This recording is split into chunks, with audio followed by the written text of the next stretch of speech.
ECU, Private Nation, Purple and Gold family. Stand to your feet, put your crossbones up, and lean side to side. Yeah, and lean side to side. Yeah, and lean side to side. Come on, yeah. Welcome to the island, man. It's crazy in here. A whole sea of purple and gold waving in here.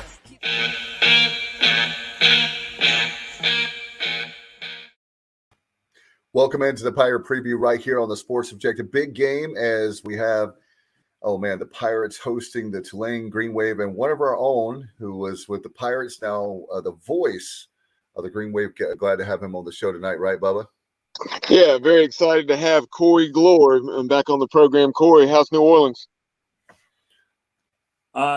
Coming back is how she's still beating, going by the beat of her own drum, but she took a punch, but she's on her way back. By the way, guys, happy International Podcasters Day today. So being a podcast, we've been doing this show 3.5 years. So happy International Podcast Day. Corey, by the way, you're one of those guys that is big into pop culture. So before we get diving into football and about New Orleans, tomorrow is a really big anniversary, 50 years. Do you know what it is tomorrow? There's a 50-year anniversary. That would be 71. Mm-hmm. You got me. October Tomorrow 1st of 71. Yep. Tomorrow is the 50th anniversary of Disney World open up, the Magic Kingdom open up. Tomorrow makes, so those of you that go to work, you can win a lot of bets. Tomorrow is the 50th anniversary of Disney World. So there you go. If you have a bar bet or you want to have a water cooler chat, if you love Disney World, tomorrow is a big deal. So anyway, how about you, Bubba? I've been to Disney World twice in my life, and I haven't Bubba, been. Yeah. I know you love Disney World. I went to Disney World, you know, back in the spring. I'm trying to remember who the Pirates are playing that weekend. I believe it's a home series, but went to Disney World on spring break this year, and I think that was probably about the 4th or 5th time we've been. You had a couple of unexpected visits, at least one unexpected visit when Stacy and I went on our honeymoon back in December of 2010. One of her college friends was actually working at Disney at the time and was nice enough to get us some park hopper passes for that one day that we were going to be in Orlando. So that was a lot of fun. No doubt about it. I don't want to turn it into the Magic Kingdom objective or the Disney objective. So I just thought that was an interesting thing. Corey, man, what in the world? You you're doing so great with your career. You picked the Pirates and we were very thrilled. Then you go down to New Orleans. It's a great city. And all of a sudden I'm like, what in the heck is going on? My friend is down in New Orleans and you have the big hurricane. Tell us about your experience of that. We're going to obviously talk for Pirate fans want to talk about the game, but I was worried about you personally too. And I was glad to see on social media that you said you were safe, and I saw some stuff on Twitter, so I was happy. But how was that for you, man? It's got to be scary. It was a lot. It was my first go around with a hurricane down here. And initially I was going to ride it out. I was stocking up and ready to sit it out for a few days. And then the Friday before the storm hit, it hit on a Sunday. The forecast started changing, started going more east. And so that put a little bit of concern into a lot of people here.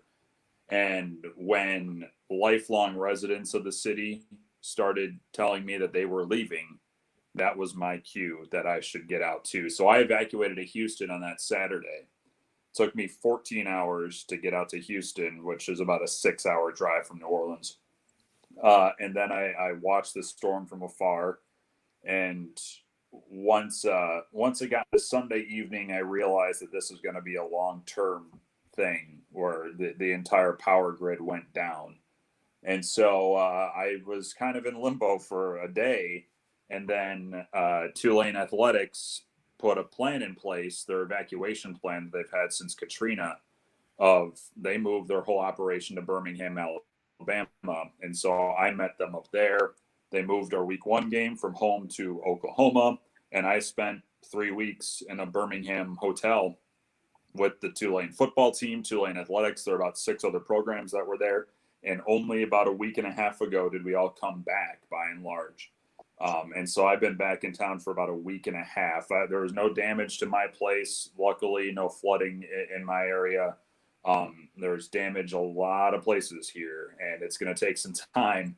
But needless to say that my first experience of a New Orleans hurricane is one it left a mark. It's one I'm going to be sticking with for a while here. And I'm glad I made the call to evacuate, because I was going to be stubborn about it. But I think I made up the right call there. So I'm good now for the rest of hurricane season. If they all want to avoid here, that'd be great.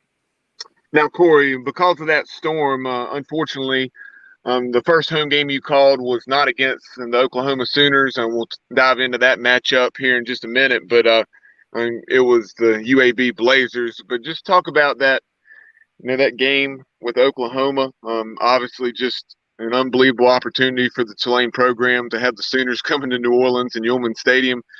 But the University of Oklahoma was, very, very good as far as playing that game there in Norman. And then I think the funds from that went to the hurricane relief effort.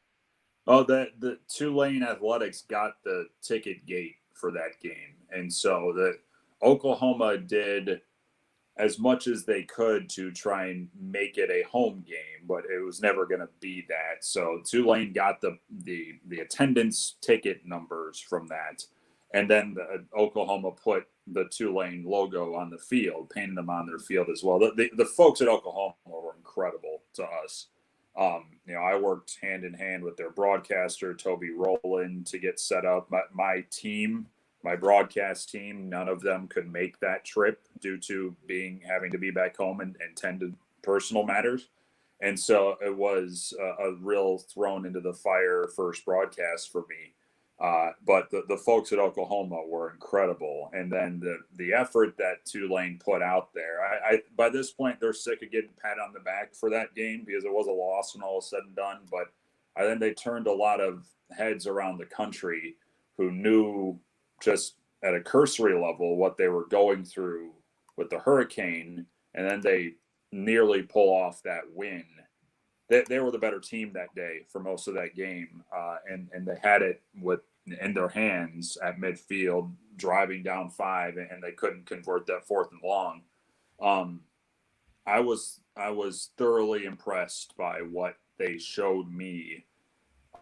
They could have gone away down 23 at halftime, and it would have been understandable with everything leading up to that game, but they didn't, and they put together something that caught a lot of people's attention. It's a shame the last 2 weeks have kind of gone the way that they have here for the Green Wave, but that week 1 at Oklahoma, in spite of the loss, is one that I'm certainly never going to forget.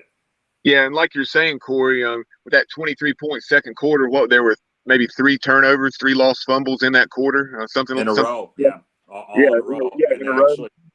Yeah, they held Oklahoma to field goals on all of them.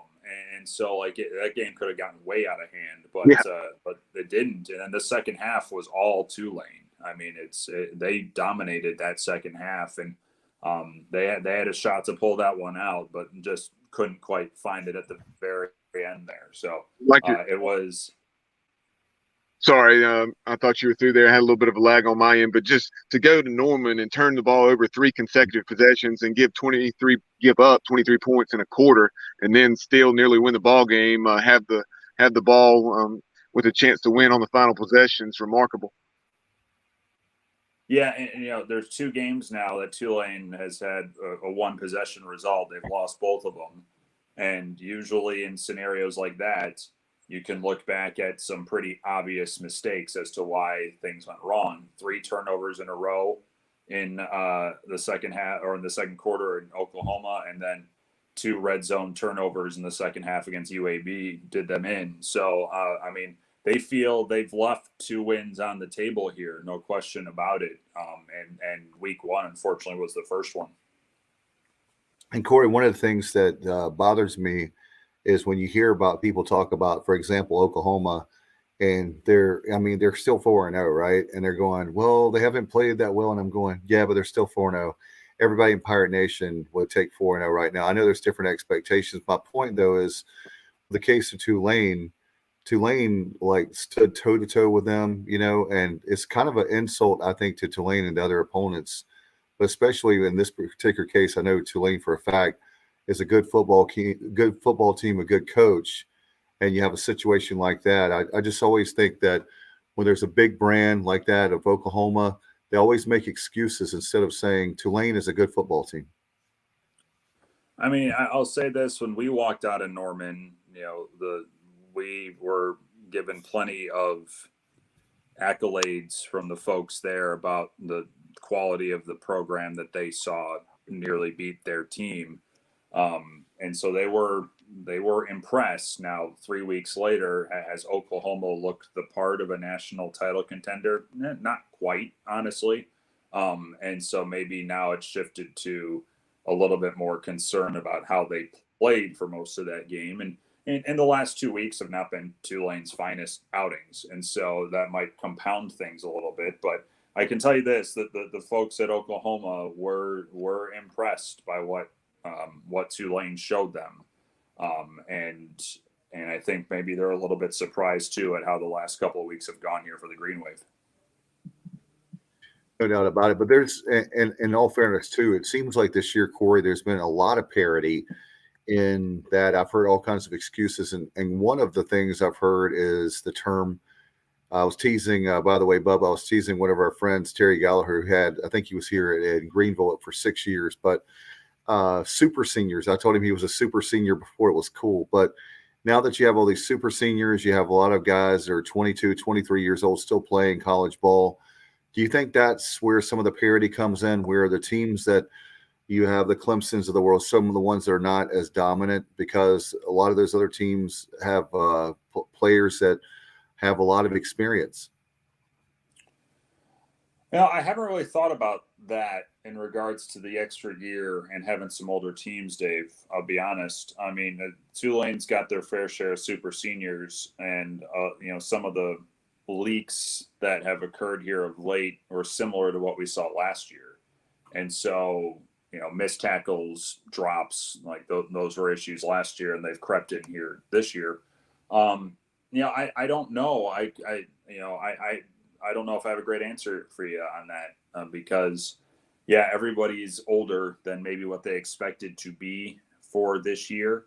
I think when push comes to shove, it will still boil down to the chemistry of your group, the schemes that you're running, and if they're on the same page with it. And, you mentioned Clemson. Well, they've looked disjointed. That doesn't mean they're old or young. They just haven't looked the part.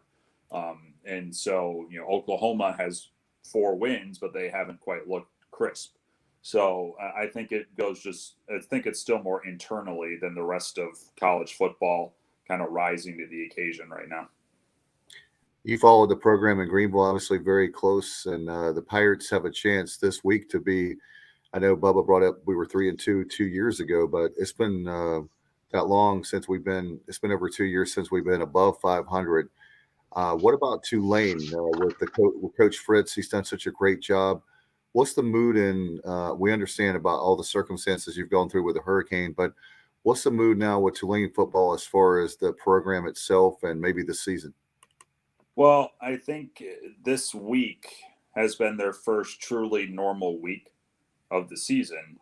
They got back last Sunday, but they still had guys staying in hotels due to the dorms not being open. Some people's houses are not livable right now. And so, and there was, you're playing back on campus and you weren't going to have all the amenities and the, things that they're ready on campus that most home games would have still. And so this week has actually been, your usual week leading up for a game. And so they've now really come in and said there's not one hurricane related reason why things are getting thrown off at us this week. We have our actual schedule. Everyone's back in classes.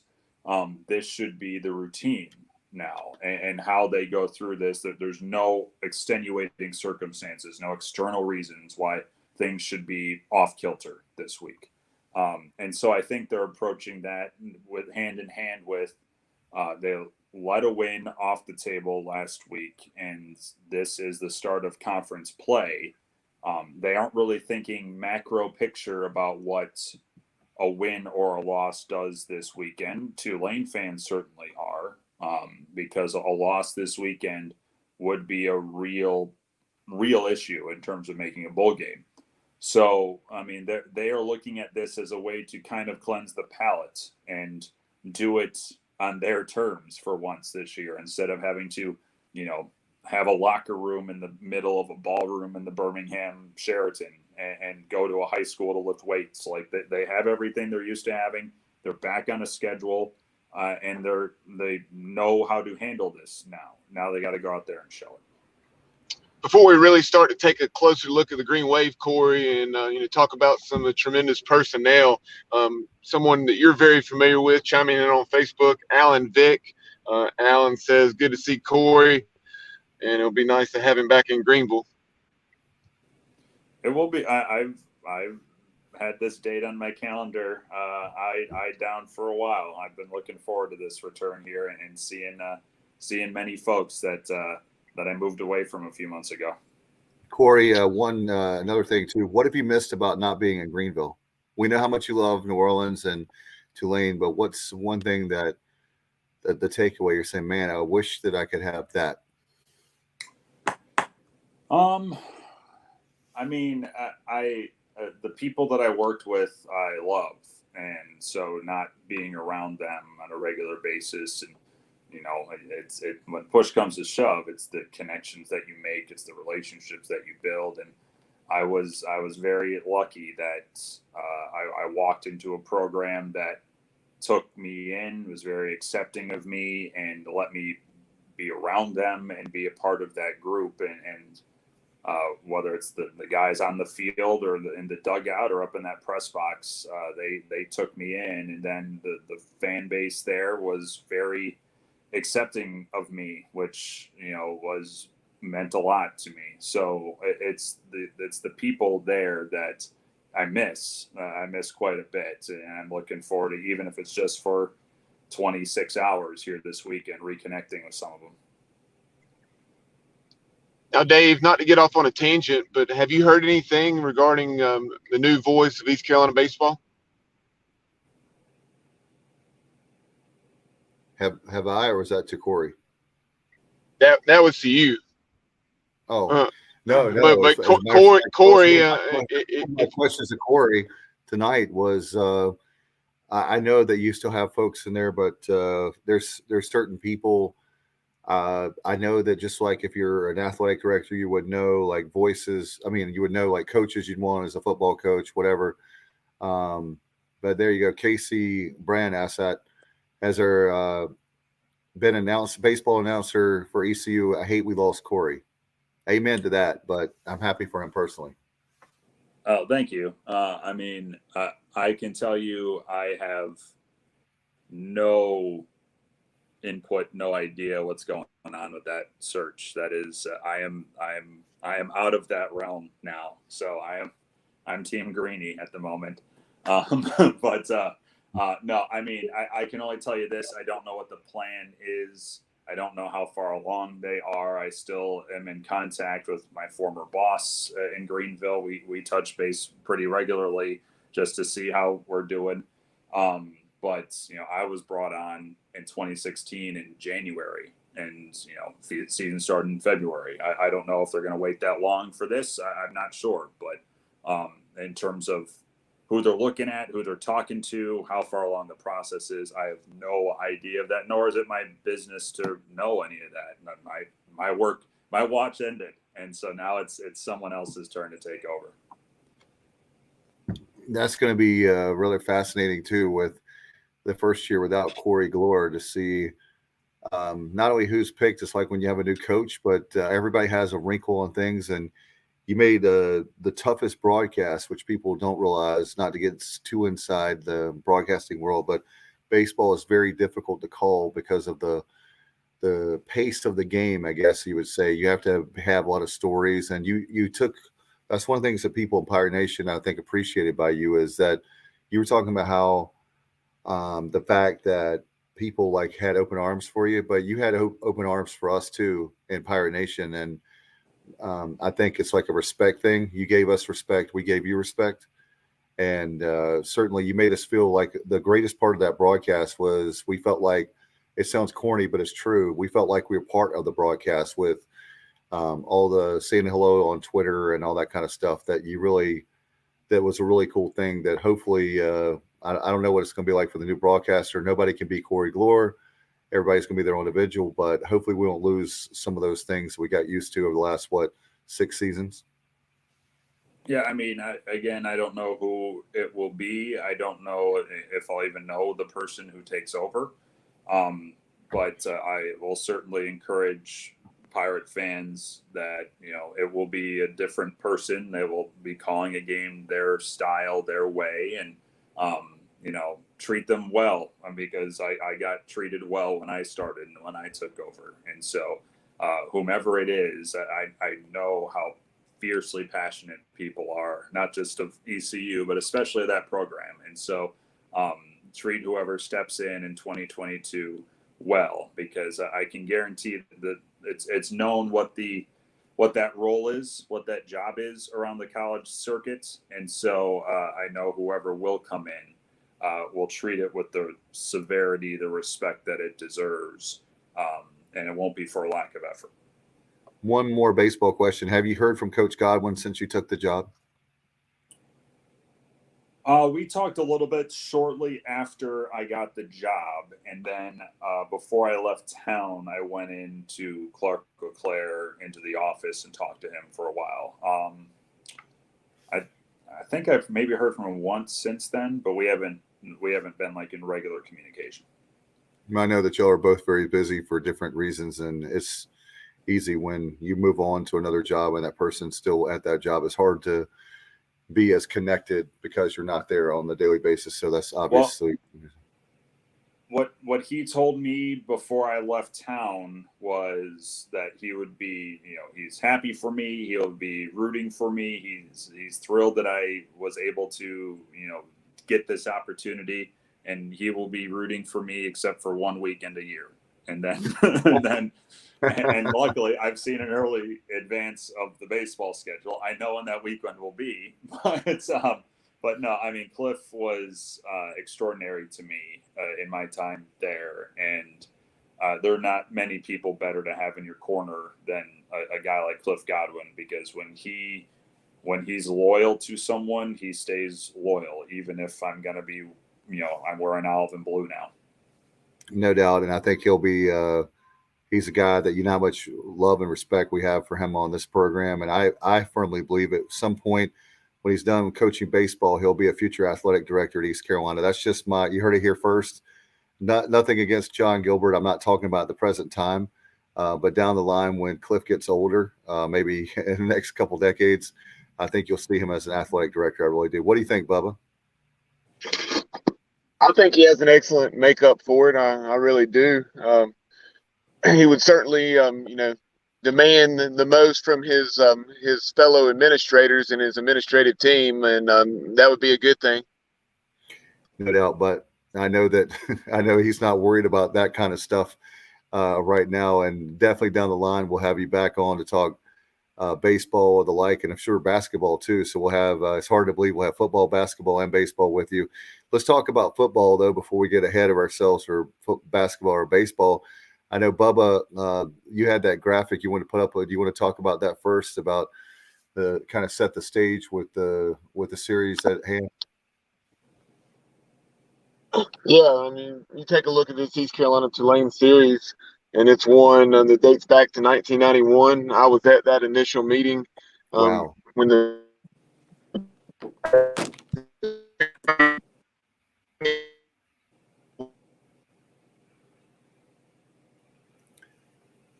I know we lost, but I don't know. Can you hear Bubba, Corey? I think we lost Bubba. I cannot, no. Yeah, we've lost you, Bubba, here, but certainly on the screen right now, it's saying for those listening to the podcast, the all-time series. There we go. It's in and out, Bubba. It sounds like we got. Are you back now? The all-time series history has the Pirates with 11 wins and Tulane 6 wins, 8 in Greenville. This is great.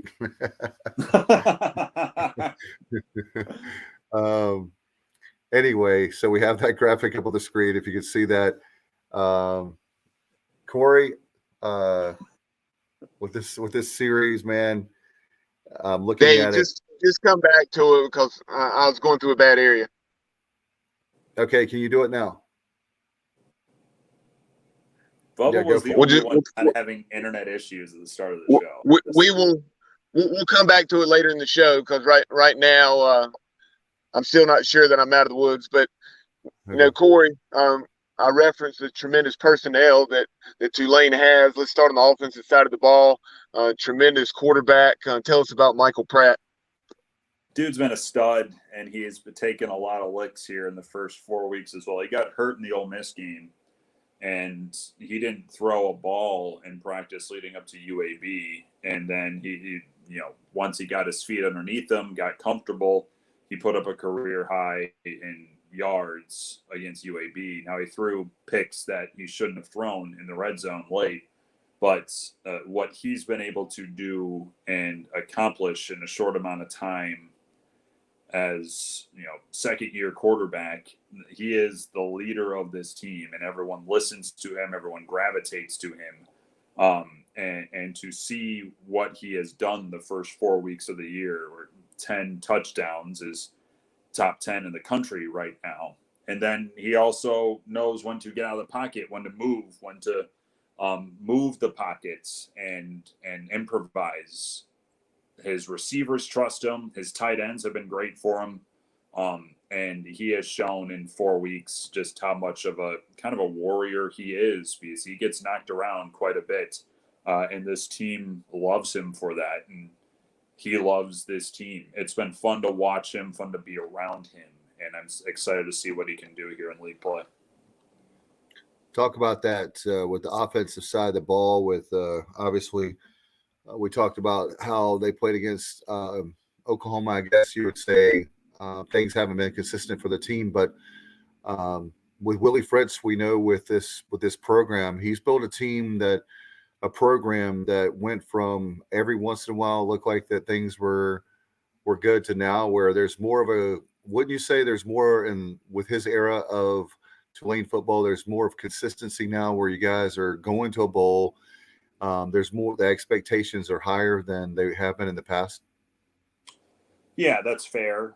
It's 3 straight bowl games, which seems like a small thing in the span of college football. Well, it's never happened here before. And they came into this year they aren't satisfied with a 6-win, 7-win season. Now, the start of this year is going to put them up against it when it comes to that. And this game will dictate a lot on Saturday. But, yeah, the expectations are growing here, and it's been a long time coming in that regard. What Willie Fritz has done here is not just remake this team and kind of make it under his view, what he wants to do, but he's also, kind of rebooted the interest in Tulane in this city, because there was a good 20 years where this program was just not on the radar here. And it's going to take a while to dig out of that, but it's been happening. It's starting. It is emerging from that dark time of the 2000s into early 2010s. The key to that is you got to keep building off of it. And the schedule was brutal in the first month of the year. It was made harder based on having to evacuate and setting up base in Birmingham and not having a home game when you should have had 2 in that time.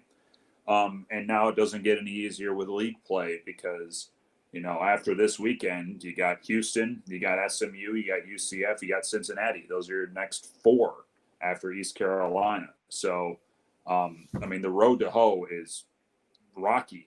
But, they feel very confident about this group being able to manage it. And Corey, with that very fact of you were talking about the game for both teams, every coach is going to say how big each week is and this, but both of these teams, the one thing I can say about the Pirate season so far is Mike Houston has a program now where it's instead of like where fans used to say, which was sad, well, it was close. This was a closer game today, like under the Mo era, to now where they're more 50-50 games, they're more competitive games. And this is another example of you have I think, a good Tulane team, a good program under Willie Fritz that a lot of people in this country that follow college football have a lot of respect for what he's done in New Orleans. And then you have a Mike Houston who has a team that's up and coming. They're both these programs meeting this week. It couldn't, I mean, it's almost like a bowl-like atmosphere for the Saturday. It seems like it's been that way all season long for the Pirates. Every single game has been that way. Well, and, I don't imagine either team, either coaching staff are putting a very strong emphasis on this game as opposed to any other game so far, any other game to come. But I think fans and those of us outside the buildings do comprehend what this game will mean come end of November for these two. If Tulane wins this game, they have to go 4-3 the rest of the way, which is still a challenge, but with the schedule they have, but it's doable. If they lose, 5-2 is really, really hard to figure out how they find a way to do that, because they have USF. That's the team beneath them right now. They have, and Tulsa, depending on how they shake out. Tulsa's in town in November, but you're going to have to grab a game, the Houston game next week. You're going to have to get a trip to UCF, or you're going to have to get the trip to Memphis at the end of the year if you want to be in the bowl. 4-3 is a lot easier to figure out and do that math than 5-2 with the schedule you have. And it's the same thing with ECU, where if they win this game, move to 3-2, you can find 3 more wins on their schedule because of Navy, USF, and Temple are all on there. The loss makes a route to 6 wins much more challenging. So, yeah, it's not all the eggs in this basket, but it's getting pretty close. And so I think that's understood by people heading into this game, and people that'll be, I would imagine, very close to filling up that stadium on Saturday, with it being homecoming, with it being a beautiful day, 3:30 kick, the favorite kick time at East Carolina. I will imagine that's going to be a pretty raucous environment, as it should be. And then add on to it what this game could mean come Thanksgiving weekend. Yeah, this is going to be something to watch. Corey, one of the things that really concerns me about this matchup on the East Carolina end is just we talked about Michael Pratt, a very solid Tulane passing attack. East Carolina has really just struggled so far defending the pass, and you saw it again against Charleston Southern. A lot of that, was plays when broke down. But I thought that was an excellent game plan by Charleston Southern. I mean, they were overmatched in the trenches, and they weren't just going to be able to run the football, but so well.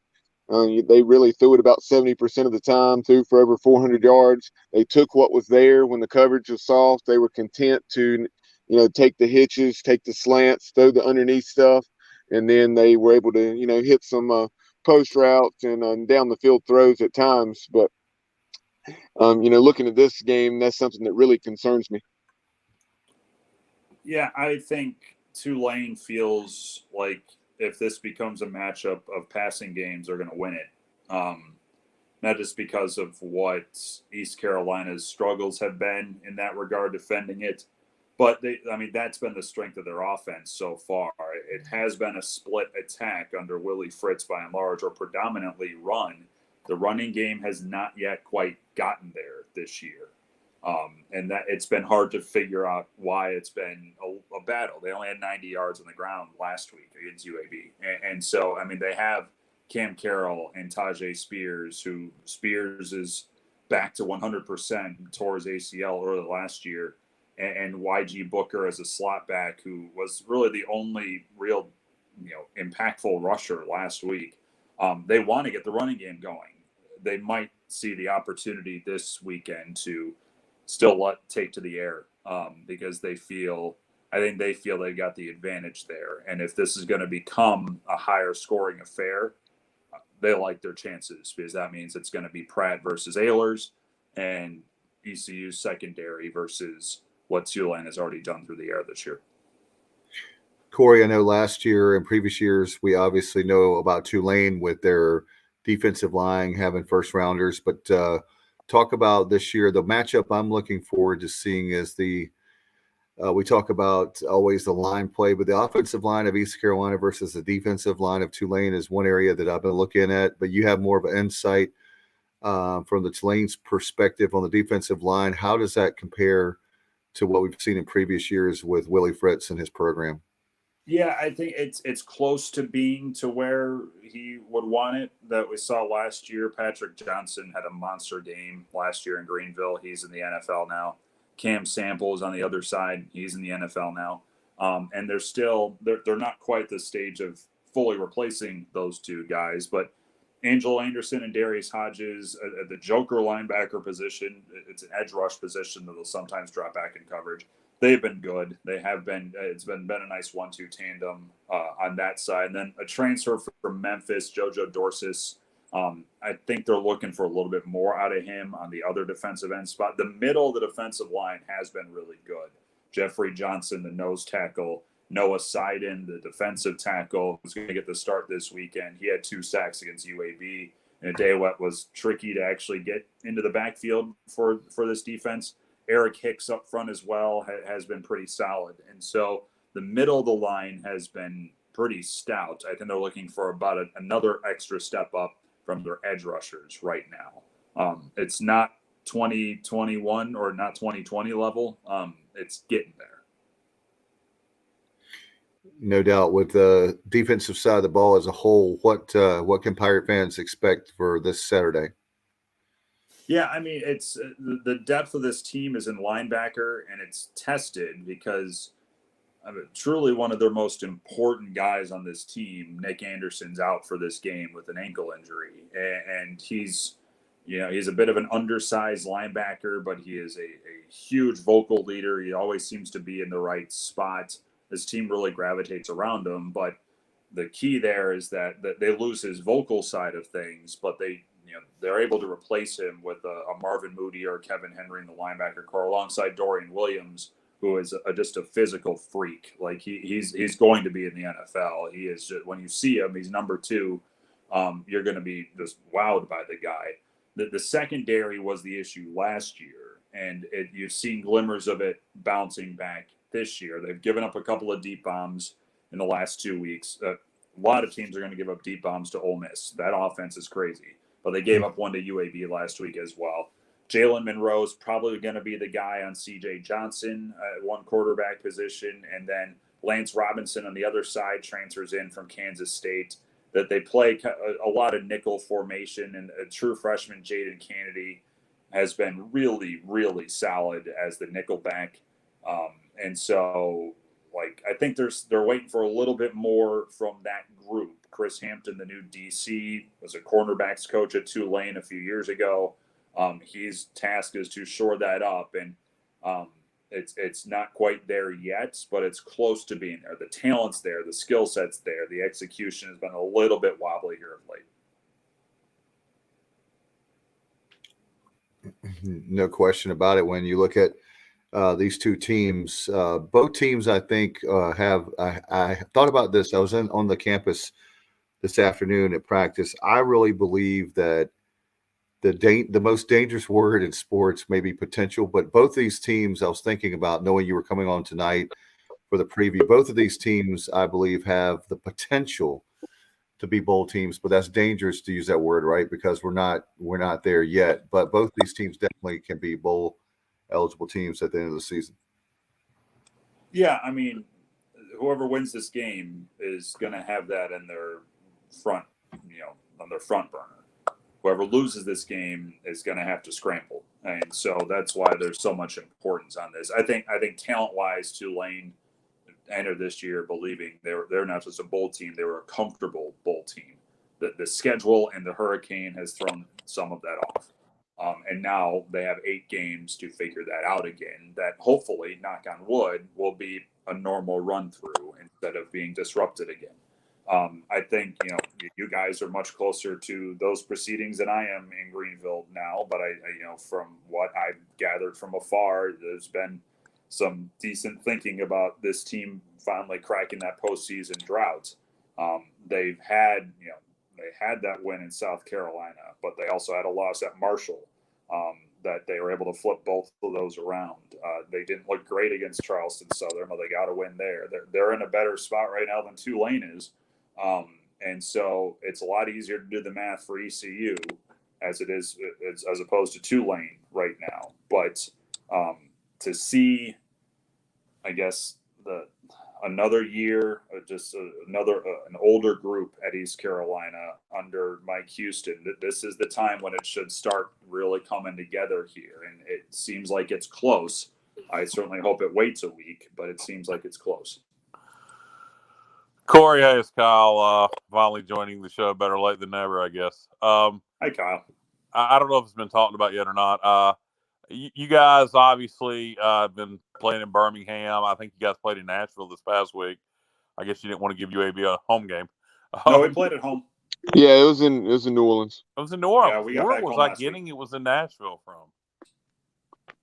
I don't know who was in that. I think Vanderbilt played in Nashville last week. Well, I mean, okay. You call it, I don't know. I was like, it was a I don't know. 62 All right. I guess I just made that crap up in my head. Okay, so you guys were finally in New Orleans for a home game. Okay. Yes. All right. Well, I literally, Hey, I don't know. I dreamt it up. Forget it. Then you know what? Then forget my point. My point was going to be: are you guys worn out? You had to travel to Nashville. You've been in Birmingham, but forget it. For the point's not there.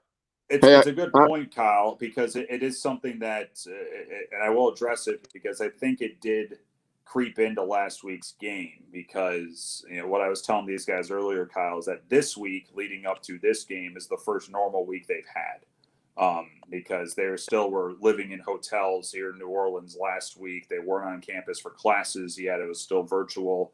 And they had trouble getting into facilities. They weren't really allowed to be on campus yet until last weekend. That's when everyone was moving back in. So I think it certainly crept in at Ole Miss 2 weeks ago, just the wear and tear of it all. I think it did just mentally. There was a mental fatigue that still hung over this team last week against UAB, despite the fact that they were playing at home. It still didn't feel like a week. It still didn't feel like you were prepping for a home game. There was still so much swirling around.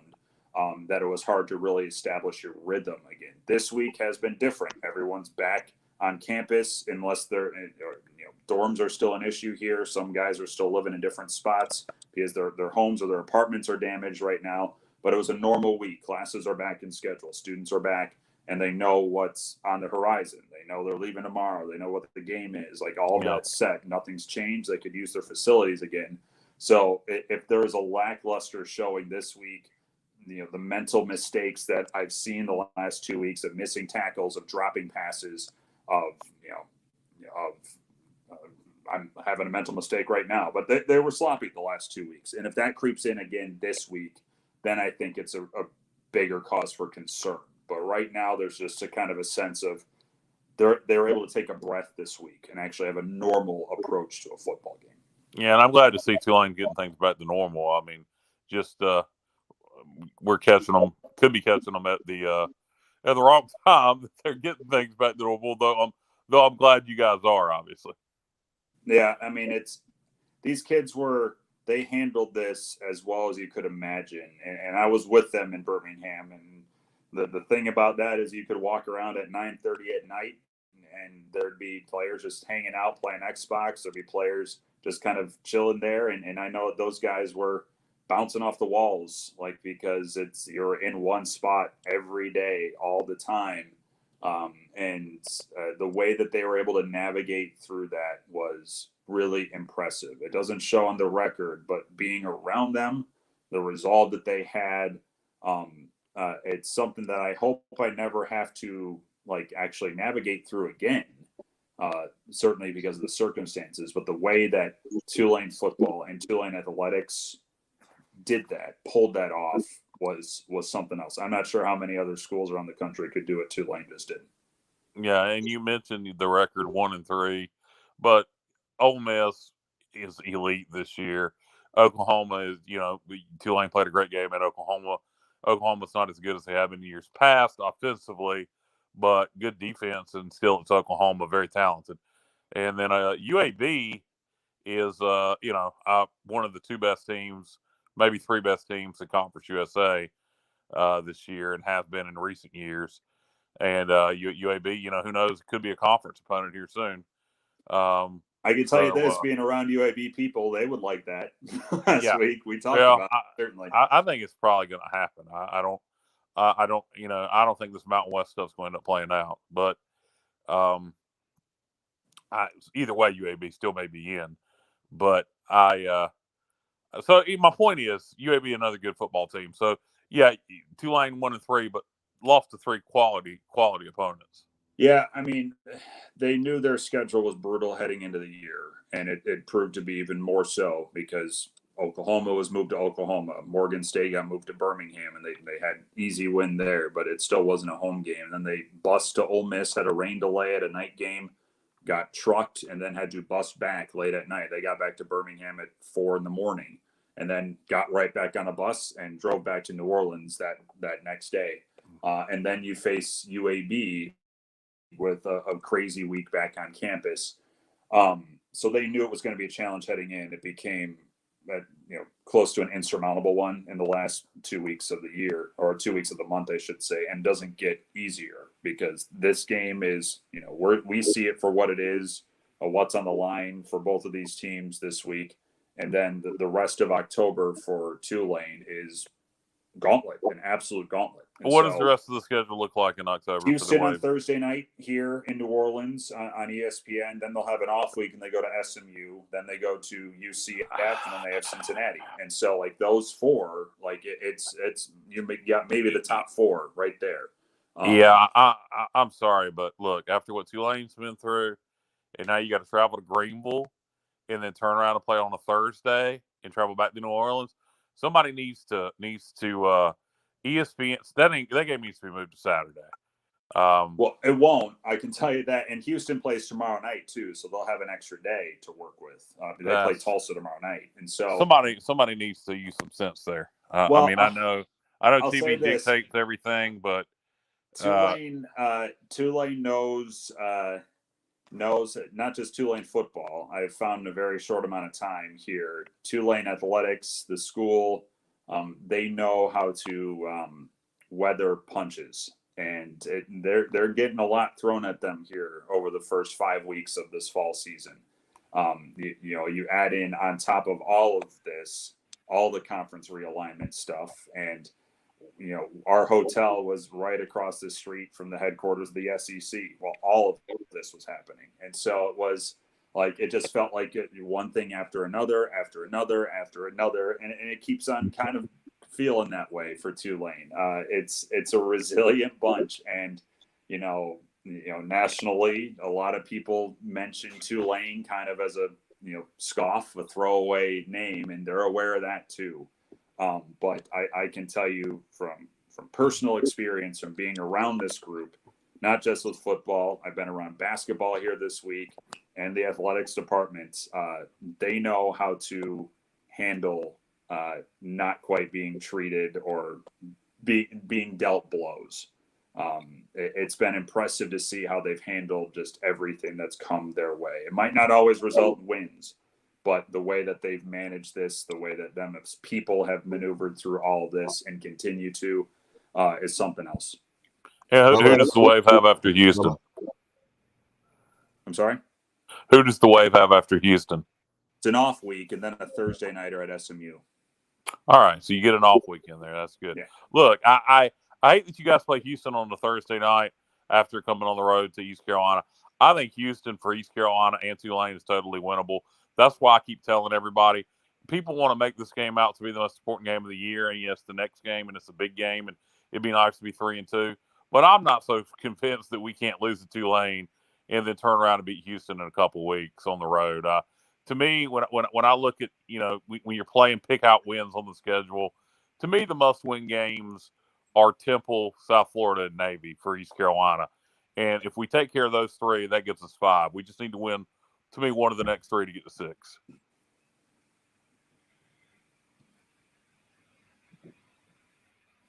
I would tend to agree from afar. I think that Tulane doesn't have the luxury of that second win right now, and so that's why this game and the schedule's harder, frankly, for Tulane than ECU moving forward because USF is the only one of that group that's on our schedule, and Tulsa's 1-3. We'll see what they look like come November when they come into New Orleans, but this is a must get for Tulane right now this week, and they feel like they've been able to approach this as just a normal game this week, as opposed to also dealing with where our players are staying in New Orleans. How do we get back on campus?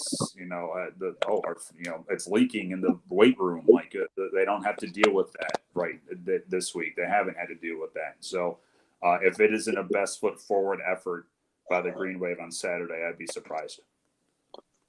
Corey, a few minutes ago, we talked about the matchup with the Tulane offense against the East Carolina defense, specifically that passing game. Now, there are a couple things I wanted you to touch on from the East Carolina offense against the Tulane defense standpoint. One, what has Coach Fritz had to say regarding Keaton Mitchell?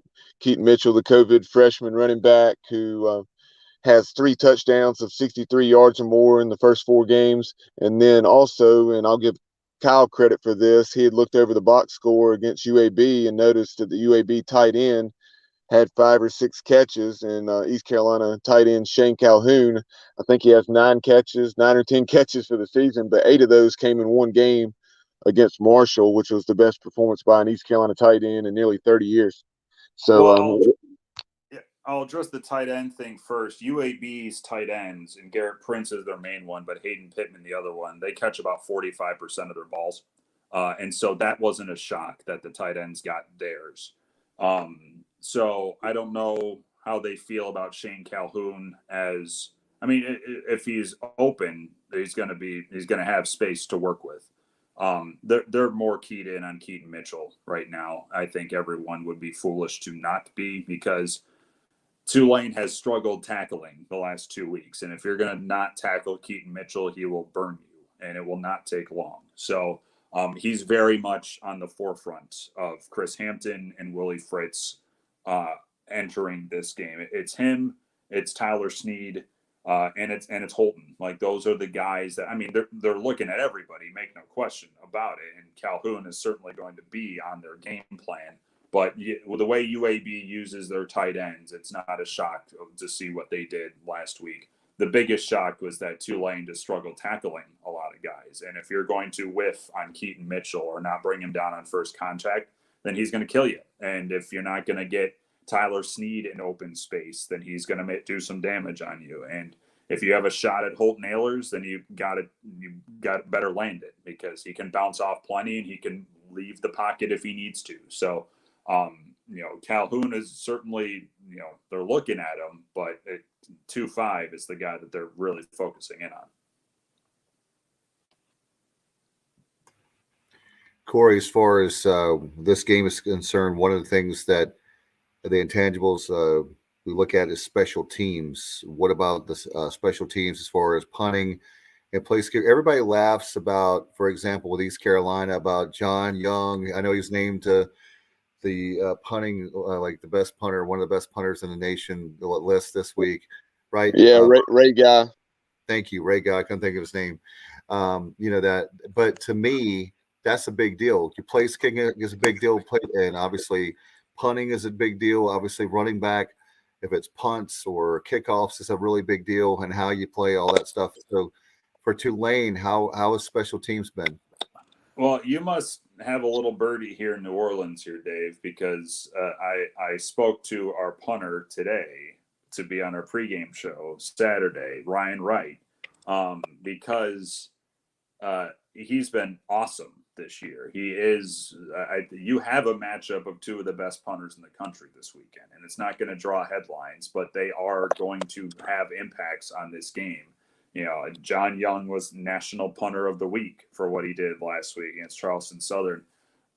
Ryan Wright has a 68-yard punt under his belt already this year. He has pinned a couple punts already inside the 20 this year. He's been on that Ray Guy list already this season. If this turns into a field position game, Tulane has the punter to be more than happy to do that. Sixth-year kicker Merrick Glover, he just took over second on the Tulane all-time points list last week. So he has been as sure-footed as they come. He was nursing a leg injury at the start of the year. He's pretty well close to 100% now. But Glover and Ryan Wright, and then you add in our kickoff guy, Casey Glover, who's Merrick's younger brother. He's kicked 3 onside kicks already this year, and Tulane's recovered 2 of them, and they should have had the third at Ole Miss. And so the special teams has been pretty well on point this year. Ryan Wright has an NFL leg as a punter. And so if it turns into that, then Tulane is very confident about him being able to flip a field. Yeah, I think both schools have pretty good special teams at this point. We kicked an onside kick, recovered it. One was kicked against us this past week. We recovered it, and obviously the punter is very comparable. So I think special teams may be a toss-up. One thing that has surprised me so far this year, we haven't had the big kickoff or punt return. How's your kick coverage? Kick coverage has been good. And that's really the underappreciated element of special teams, I feel, is that the coverage teams don't get a ton of focus, but the Tulane's return coverage has been really, really, really solid. They lead the country right now in punt return coverage. Teams are going -9 yards on punt returns right now on this team. And so it's not just the legs and the feet of these guys, but the coverage teams have been in their lanes properly. Tulane has not been too inspiring on their own returns. I'll say that. They're waiting for Jaquan Jackson to kind of round into form, but he's been battling little injuries here and there throughout the year. He can be a real dynamic weapon if he gets ahead of steam and finds a lane that hasn't quite found that yet. But in terms of coverage teams, Tulane has been pretty superb at it. Looking forward to the matchup, certainly. One question I have, is there a restaurant, this is a non-football question, a restaurant that you're dying to come back to? Is it a Sub Dogs? Is it a barbecue joint that you said, man, I got to have that meal from what place? I'm putting you on the spot. I know there's so many great places. Well, I'll say this. I have set up my radio team. I've already booked them a reservation for the Rick House. I know I'll be skedaddling with some ECU folks once I'm done setting up the booth tomorrow night to our usual spot at Tiebreakers. But if I can sneak over to B's Barbecue Saturday morning, I might do so. There you go, ladies and gentlemen. Yeah, Bees is certainly legendary, Corey, and one of the great things about Bees, and they have such a reputation. As far as I know, they still do not have a telephone. Correct. They need cash. They don't. Yeah, you got to pay with cash. It's either Bees or Yaba Mediterranean, right by Dowdy-Ficklen there, down Charles Boulevard. That was a go-to spot for me, and I do miss that place regularly. There's great food everywhere in the city. Make no question. Yeah, I've been able to fill those voids. Is it Yaba Mediterranean? Yeah, it's right down Charles across 14th Street. Good Euros? Closer to campus. Yeah. Good Euros? They don't do Euros. It's chicken and beef shawarma. Okay. And you get in bowls, wraps. You can get pita sandwiches, so you can essentially make a Euro with the beef shawarma. I mean, it is otherworldly good. Like it became my favorite spot in Greenville before I left. All right, I'm going to check it out. Hey, Corey, let's go back to that graphic. And this time, I'm sure the internet for everybody will work out perfectly. There we go. The graphic, Bubba, we wanted to do that again. Yep. And Kyle's back with us. So this time it's going to work.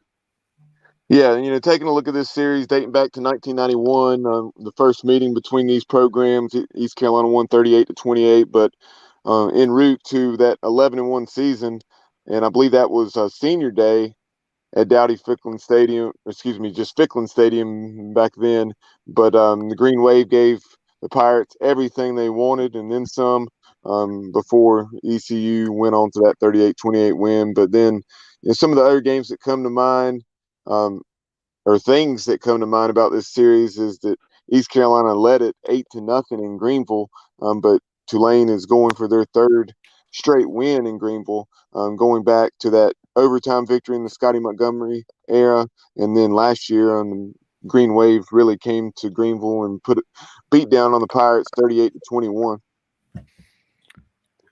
Yeah, that 2017 game, guys, was one of the coldest games, not the coldest games, but it was one of the coldest games I've ever been to in Greenville. And on top of that, I think that I want to get your thoughts, guys. That's probably the poorly, I don't know what the word, attendance-wise, that was probably the worst I've ever seen. I heard that most poorly attended. Thank you. Like 12,000 is what I heard, the actual butts in the seats that night. And then and so the injury was the fact that the Pirates looked like they were going to win the game, and then of course go in overtime and just couldn't get it done, and then Tulane did. So, yeah, you want to talk about disappointing Tulane games? Forget that game. 2013, Yeah, we were rolling triple overtime. Oh yeah, triple overtime, 10-win season for the Pirates, and we were down in that game. Had a chance to win it in the fourth quarter had we been more aggressive, but instead we tied and sent it to overtime, and then lose it in triple OT. And that was in New Orleans, wasn't it? It was. But yeah, it was wasn't there? There's a 100-yard pick six in that game as well. Yeah, if I remember correctly. Yeah, another one. This was in New Orleans, 2008. We were rolling and getting a dogfight with Tulane and lose. Help me out, Bubba. The defensive end. Linebacker. Quentin Cotton. Lose Quentin Cotton for the year. Oh yeah. After he blocked the field goal and returns it for a touchdown. Yeah, he was one of my favorite linebackers we ever had. Yeah, there's some interesting moments in the series history. But you're right. At one point, East Carolina dominated the series in Greenville, but the last couple have gone the way of the wave. Hopefully, we can break that tendency this weekend. I don't. This is an interesting game to me. I could literally see.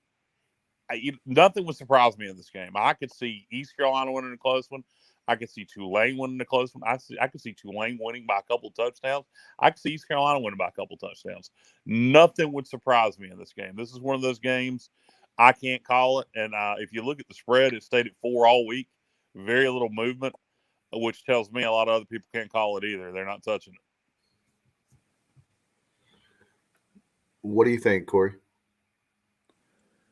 I've never been a gambling guy. When I saw 4-point favorite for us, that was about what I would have put that at, based on what I've seen from this team the last 2 weeks, and it's been, just simple things that they've missed on, and so cleaning that up, I think if they're able to shore up some of this mental concentration lapses that they've had. I think talent-wise and scheme-wise, I do think they have an edge here. But they've shot themselves in the foot a lot here, and they did it a ton, way too many times against UAB. So I think it's a close game. I think if it is a high-scoring game, that favors Tulane. If it's a knockdown, drag-them-out game, I haven't seen enough from the Tulane running game yet to feel confident they can be okay in something like that. Do they have the ability to win a game like that? Absolutely, they do. But if this wants to be an over, which sits in the low 60s, I think right now, if they can go over that, I think they win this game. Well, I'll tell you one thing, Kyle and Bubba, Corey will bring you into it, but one of the things that people have been talking about in Pirate Nation, Greenville and beyond, is certainly the conservative offense of this staff. And I'm going to tell you something right now. If you play conservative against Tulane and play the conservative offense that they want to run, then Tulane will easily win this game. It's going to be 2 or 3 touchdown victories. So that's not what I wanted to see. Obviously, it would be great for Corey Gloor and the voice of our friend for the voice of the Green Wave. But they're going to have to, what my point is, they're going to have to really open this game up, and they're going to have to trust their quarterback. They're going to have to trust this team. Show you trust in your team, then that gives a shot to beat Tulane. If they play conservative not to lose, then you're going to have a nice bus ride back or a nice flight back to New Orleans. Corey, you say schematically, you see an advantage for Tulane. Can you elaborate on that? I'd say with the way that the new offensive coordinator Chip Long, what he has put in here, a lot of misdirections, a lot of going against the grain that Michael Pratt has really taken to and absorbed and mastered already 4 weeks into working with him. It looks crisp. It looks like that they moved the ball at will at Oklahoma. They moved the ball, pretty well against UAB, just couldn't finish off drives. And so I think this offense is on the same page right now in terms of being able to get this passing game going. Got a hold on the ball. It had 7 drops against UAB, and it killed a bunch of drives. But I think it seems like it's fluid right now. And from everything I've gathered, hearing from people back in Greenville, the ECU offense hasn't quite looked that way this year. It has had moments, but it hasn't been start to finish what they're looking for. And so I think with the way Tulane's offense can play and has been playing most of this year, if this needs to be a shootout game, I like Tulane's chances in that. Yeah, our offense, it's hard to say. If you look against Marshall, the offense is very good. Besides that, it sucked, just to be honest. Except for big plays, we'll hit a big play with Keaton Mitchell. But besides that, that Marshall game, we saw a lot of things. Saw a lot of things we haven't seen before or since. That, and I don't know what we're saving them for. Maybe this week, who knows? Have you got a sense from the coaching staff that you think, or that they think that East Carolina had maybe held back some things against Charleston Southern? That was a lot of speculation around here from some people in the media and fans that we kind of showed some of our hand against Marshall, but there's been some speculation that we've been saving a lot of things for conference play. Not that I've heard. I think they're certainly looking at the Charleston film. I think they're wondering more about. I mean, they're looked at the whole thing. I'm wondering more about how ECU gave up that many passing yards to Charleston. I think that's what piqued my interest about that game. I can tell you how. They got a mobile quarterback and an air raid offense, which is something you don't see very often. And we did a good job getting pressure on him. We didn't seem very motivated to finish the job. You can't just get pressure on that guy and force him into throwing. He likes to throw on the run. So if you get after him, you need to get to him. You make him run, he's more comfortable. He likes throwing on the run. And sometimes I think coaches outthink themselves. Sometimes I think when you're playing a quarterback like that, drop back in coverage and make him make reads. Yeah. I think that's an interesting point, because after the Ole Miss loss for us, I was talking with Coach Fritz after the game, and he mentioned that he felt that maybe that game they over-prepared for. And so, and it seemed like, I don't know if they were able to dial it back a ton against UAB, but it is something, a paralysis by analysis does exist at times. And the Chip Long offense is complicated. And so I early in the year, before the year in camp, it had plenty of speed bumps, but it has looked smooth in gameplay here. So that is an element here where if you think you can just, buckle it down and put everything to paper and then you'll be set, well, that can also be a detriment here. And Tulane felt it was 2 weeks ago. I'll say this, we were talking, I don't know everything that Tulane's keying in on for this matchup. I can only look at what I've been keying in on. They're going to take what they've seen from ECU and their best and how they performed their best at times, that Marshall fourth quarter, the Charleston Southern second quarter, and defensively throughout the course of the season, especially that South Carolina game, they're going to look at that and say, this is them at their best. How do we stop it? They're not going to anticipate. They're going to look sloppy offensively, but they're going to go after their best performances and try and scheme for that. Yeah, no doubt. My question, Corey, would be along those lines with with Tulane coming into the game. You're talking about the earlier. There's two things I want to mention. You were talking earlier about obviously all the travel and the craziness because of the hurricane and being where you relocated. One of the things I want to mention to you earlier, I just realized I forgot. For East Carolina, the 99 Miami game that Kyle and I talk about, and Bubba, we talk about that a lot, but because of Hurricane Floyd and the guys missing 2 weeks of class, some of the guys lost everything they had. It's Tar River Apartments, a different place. But anyway, we're at the fact that we had that game coming up. We had to move the game from Greenville to Raleigh. Les Robinson, athletic director at the time, let us use that field. We ended up coming back to win that game. What was it, Kyle? 27-23, one of the best games of all time. And you're kind of bearing the lead there. We spent the week in Columbia. The Pirates played 2 games after that hurricane. We got out of Greenville right after Hurricane Floyd, before the flooding started, and got down to Columbia, and then got stranded in Columbia because everything had flooded in the in between time in Greenville. So the Pirates got stranded in Columbia, got back to Raleigh, had to move the Miami game to Raleigh. They bussed fans over to Raleigh, and we beat NC State. Or excuse me, we beat Miami in NC State. So similar situation to what Tulane dealt with. We were only misplaced for a week. Misplaced longer than that. The kids got back on campus, and they couldn't live on campuses. The dorms were flooded. Campus wasn't open, etc. But at least they were in Greenville. Whereas you guys were misplaced for, 3 weeks? Yeah. Well, my point of bringing that up was the fact, is that a possibility? It helped the Pirates out at the South Carolina game, and obviously with that next week with Miami. Is that a way for the guys not to be distracted, where you have everybody, it's like a team building thing where you have everybody together? I mean, I'm not saying that trying to put too much of a positive spin, but at the same time, it does help to have the team together and not with the girlfriends and all the distractions that come with being at home.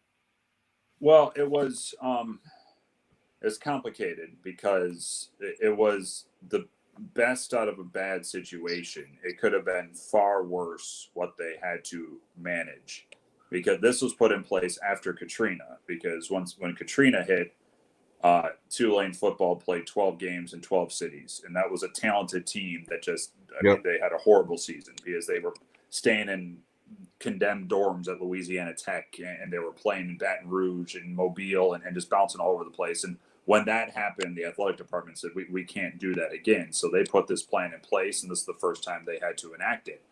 And so it could have been a hell of a lot worse than what it was. This team did have to spend all their time together, and so there was a unity element to this. But you talk about the distractions involved.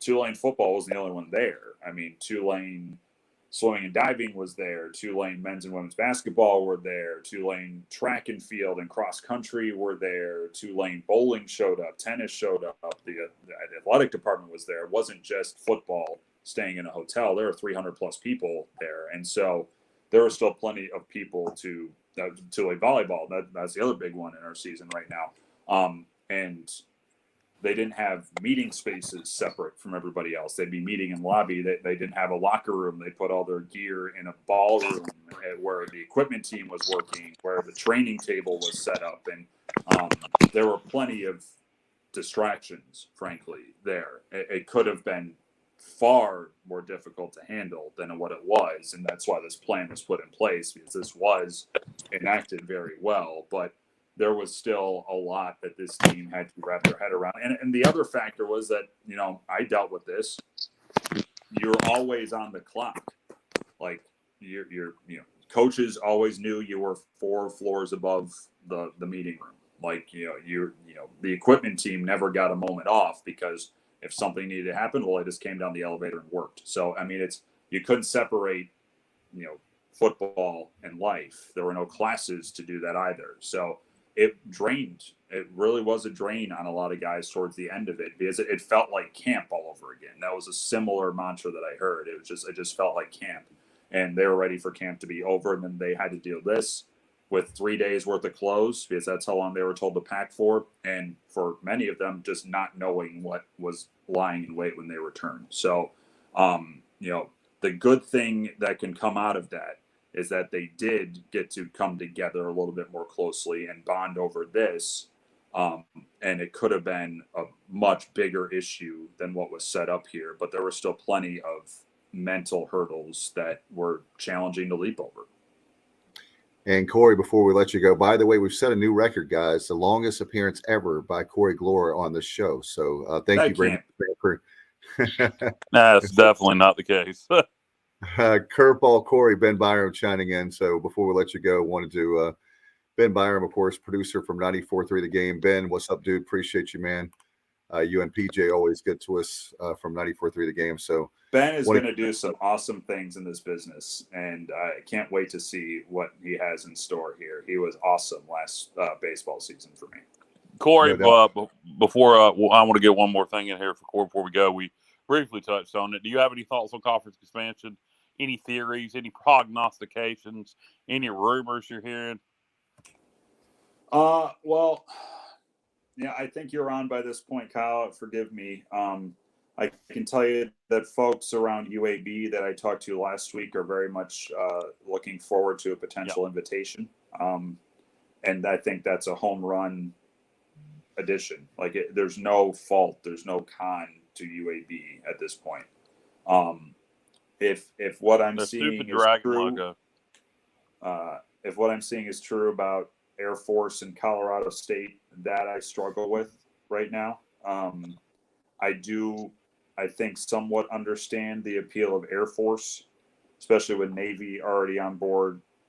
But Colorado State gives you nothing that you're looking for. I don't think either one of those schools are the ripple that you're needing. I hope there's a reconsideration there, especially if Boise and San Diego State are already bowing out of this discussion, which it seems like they are. And I would hope that's a reset and a refocus on some teams, some schools in big markets that are within your footprint still. That's what I hope we don't do. I hope we don't go after all markets. I think if you go after all markets just for the sake of going after markets, look at Conference USA last expansion cycle. Look at the Sun Belt last expansion cycle. Now look where both the leagues are now. To me, most of your big market schools, Charlotte, Georgia State, and Atlanta, I don't really know what they bring to the table except market. UAB is a different animal. UAB's got a brand new football stadium, has good football. Very familiar with them. We were in a conference with them a long time. A lot of these other big market schools, I just don't get the appeal. I would a whole lot rather be playing Marshall. And if you're gonna add a team from North Carolina, I'd rather add App State than Charlotte. So I think it's a mistake, huge mistake, if they target markets. Yeah, for me personally, if you're looking at the Eastern teams, UAB is definitely a home run. Look at what Bill Clark has done. Definitely, you get not only a great football program. I know people in Alabama may not agree with me, but if they were objective, they would definitely say that program has come up big time. Plus, they have a new stadium and it's a media market. Plus, you have you look at App State and Marshall. Those three on the East Coast are the ones that I would add. And then if you're going to talk markets, there is one school that I'm surprised didn't get more interest. Florida Atlantic, to me, is a sleeping giant. They have a nice stadium. They have money. They've made big hires in football coaches, over the years. Boca Raton is not exactly Miami, but, it's its own little market. So Florida Atlantic is somebody else that I think should get a strong look. I would add Florida Atlantic now. I mean, UAB, Florida Atlantic are at the top of my list. I would disagree on a Marshall, but I also am not from, the old days of Conference USA and playing Marshall in a rivalry setup. I think you mentioned FAU is a sleeping giant. I think Charlotte is too, and that Charlotte's a sleeping pile of crap. But they got a lot of money. They got new facilities, and They got a yes, they have that 15,000 seat city. stadium that was dug into the ground. Yeah, that's expandable. They built it for expansion in mind. Yeah, they can expand it up to about 40.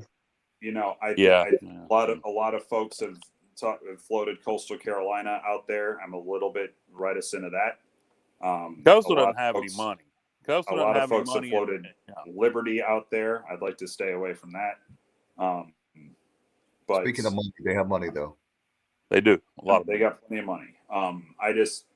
If you're not going to be able to get a huge swath westward, I don't see the point of Air Force in Colorado State. And then you're going to make travel, especially for a school like East Carolina, for their Olympic sports, a living nightmare to get out there. And so,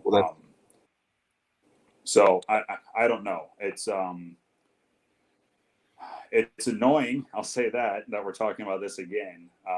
But I think there are some obvious candidates in my view that the American could add, and if they won't replace what they're losing, but it's not going to be as big of a hit. And UAB is the obvious one. I'd love to see them add a couple extra basketball or an Olympic sport only schools, because Wichita State and Memphis are probably not too pleased right now. And if you want to keep them around, you better appease them in basketball. So see what VCU is interested in, see what Dayton is interested in, and bring them in for basketball too. This can't be a football-only driver, because otherwise you're going to be dealing with this again in 4 more years. Corey, it's going to be a lot of fun to have you back. It's going to be different when I'm in the press box on Saturday and hear that voice of Corey Gloor in the visiting radio booth. And maybe that's the one way we can get Kyle Barber up to the Town Bank Tower, is to see Corey Gloor in the press box. We'll see if we can make that happen. I have no interest in going to Town Bank Tower, Dave. We've discussed this many, many times. When they get it paid off, I'll go up there. How about that? Well, that's actually coming very soon. So Vince McMahon. All right. Dave's writing a check. How about it? Yeah, exactly. Corey, man, thank you so much. I'm glad you're safe. I'm glad everything worked out. I was worried about you and everybody in New Orleans, and I'm glad I have some family members down there as well. Thank you for everything you've done for us on the show. Good luck on the safe trip, safe travels, and hopefully we can disagree on the outcome of the game. Hopefully it's one for. We'll disagree one way or another. We will be disagreeing. I know, but I think I'm not going to. That's the point now. That's why you have me on. No, what I was going to say is what I'm trying to say is I don't think the Pirates are going to win the game. I don't feel confident about the game. He feels confident about the Green Wave. So let me explain. So anyway, Corey, have a great night, man. Thank you so much. We'll see you. Thank you, boys. Miss you. Appreciate you. And we'll be talking soon. All right. All right. Take care, Corey. Why does it not make any sense? We actually agree that the Green Wave are going to win. That's what I'm talking about. So I hope that. That's not what you were saying earlier, Dave. I don't know. I mean, I'm not. I don't know. It depends on which. This is maybe the negative Dave, negative Nelly, but I just think that there's going to be. Corey scared you with his confidence? No. I know that we have the ability. No, I think we have the talent to win the game. I just think the play calling is going to be very conservative. I don't know what to expect from this game. I'm all over the place. Nothing would surprise me. As I said earlier, I think it could go.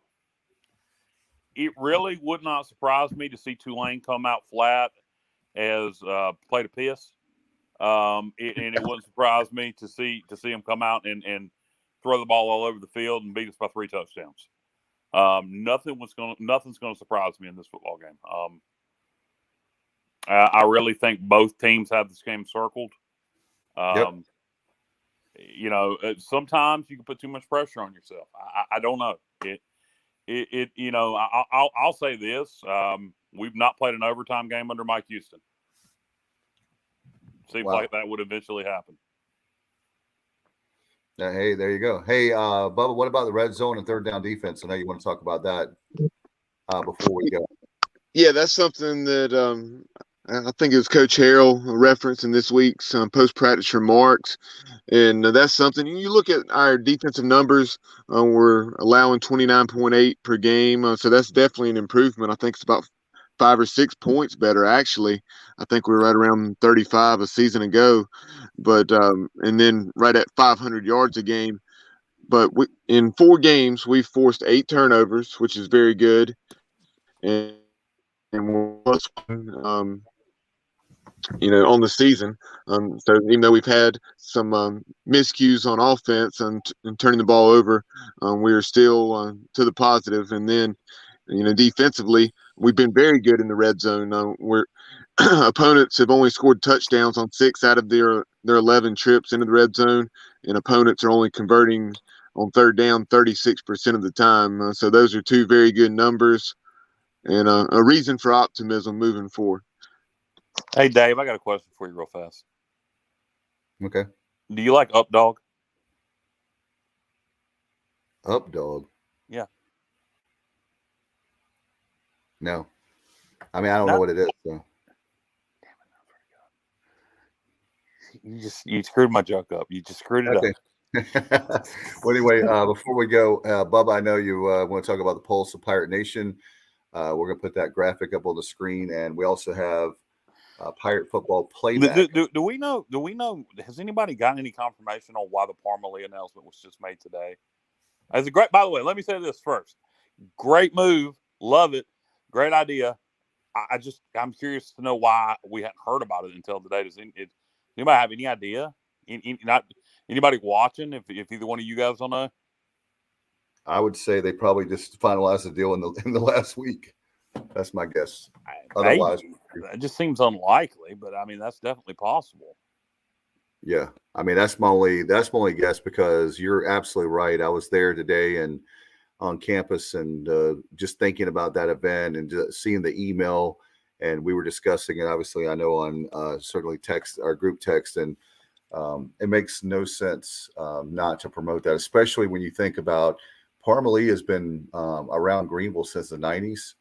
And for all that time, so they have a lot of local fans. Plus, they're originally from that town of Parmalee in Martin County, so they're local boys. You have they actually have had hits, so it's not like they're a fan favorite, local fan favorite. They actually are nationally known and doing very well over the last decade. So, really proud of them and what they've accomplished. So they're probably, wouldn't you say, Kyle, the biggest local band? I mean, I can't think of anybody else that's made it.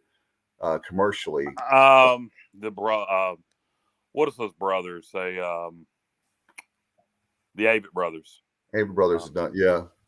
I would say the Avett brothers are probably not radio hits, but they've had more album sales, more success. Yes. Okay. But I would say Avett brothers and Parmalee.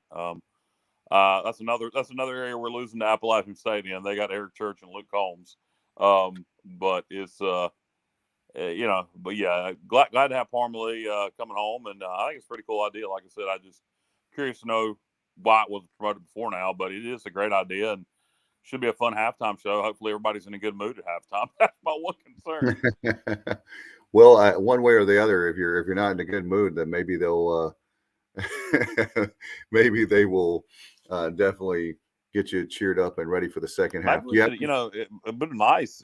You figure, and we did beat Charleston Southern. It was closer than what everybody thought, but if we could have done it last week, post game, that would have been a lot of fun. Just everybody hang out post game and watch the concert, because you feel pretty confident you're going to win that one. But I don't know. Like I say, maybe we'll be up by a couple touchdowns at the half. That'll be a lot of fun, and maybe we can look at too in the future. Speaking of which, and then we'll go because you and I can talk music and concerts all night. Both of us are concert nerds, but that would be a great. Speaking of great ideas, Kyle, you have a lot of them, and that's one of them. Where the very fact of post game to have a concert, because you could think about it, you have a ready-made audience right there. If it's a UNC game or one of those big games that we have on the schedule, not to mention. I got a fun fact for you, Dave.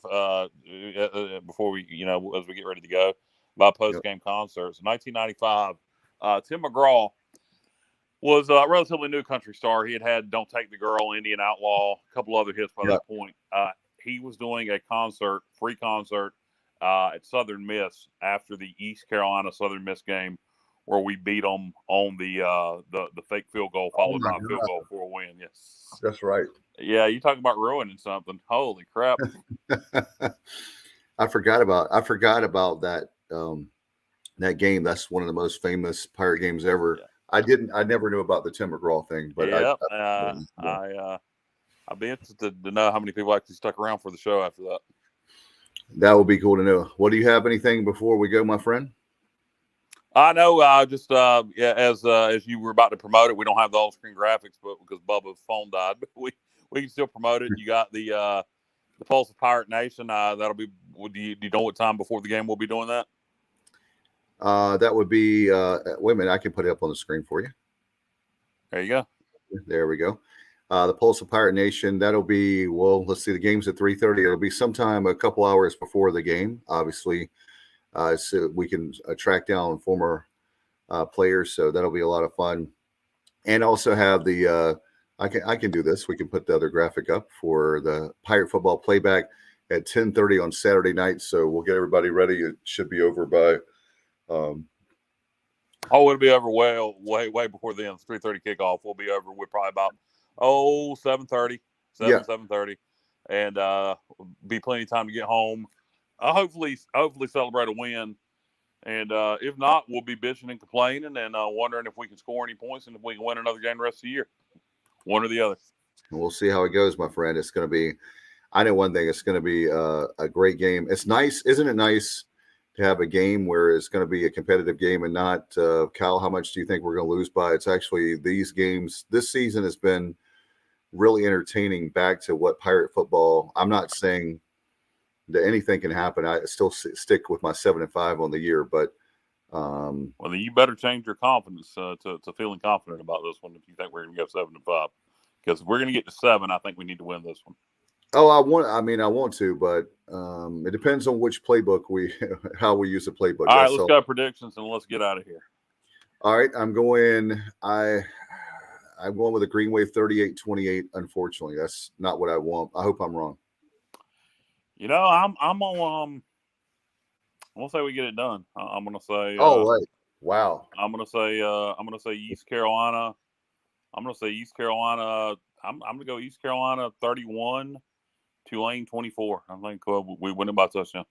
I hope you're right, and I hope I'm wrong. No doubt about it. For Bubba Rosenbaum, thank you, Corey Gloor, the play-by-play voice of the Tulane Green Wave. Hope we have safe travels. Glad that he's okay after the hurricane. And good luck to the Pirates on Saturday at 3:30. Until next time. Nobody wants Charlotte. Nobody wants Charlotte. The Pirate preview right here on the Sports Objective. Good night, everybody, and go Pirates.